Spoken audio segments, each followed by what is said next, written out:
It's hard. It's a hard life because I play Russian roulette every day I'm out there. Am I going to be the next one coming home in a cardboard box?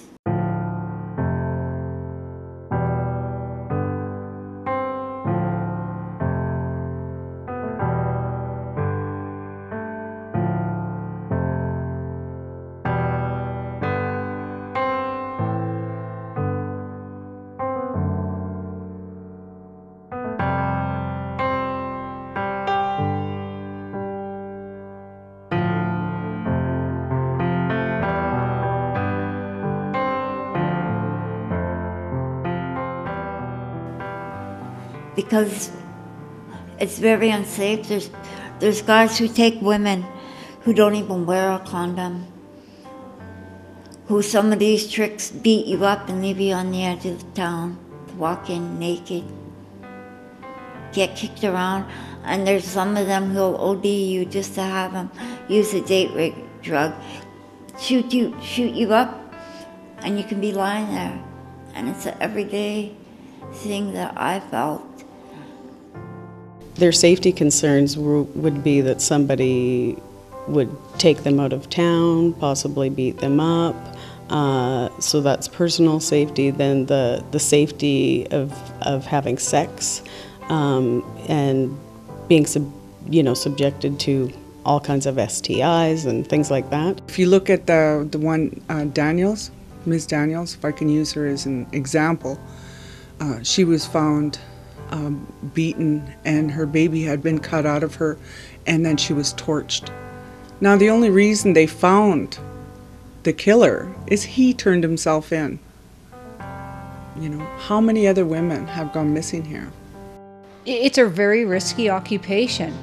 If you're the woman and you're out there and you're selling your goods, your body, yourself, you don't necessarily know who your customers are.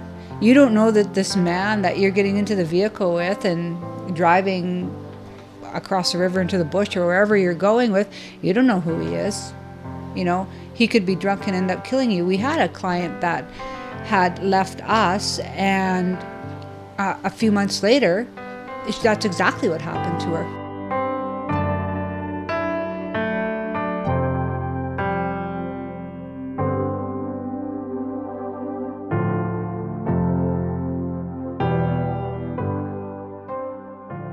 There's a big demand. You can't walk down this street without being hollered at just to be a woman.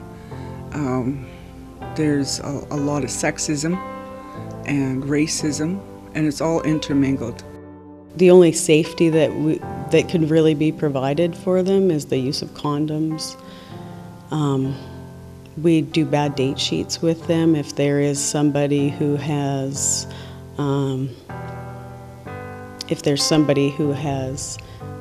done something wrong, we would inform the girls about that person and vehicle, and if somebody's been known to take girls and beat them up or things like that.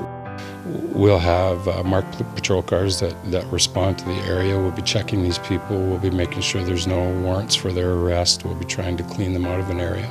But we also have what the public would probably think of as undercover work, where we'll go and we'll have officers either posing as the clients or as prostitutes, and we'll be dealing with it in that format as well.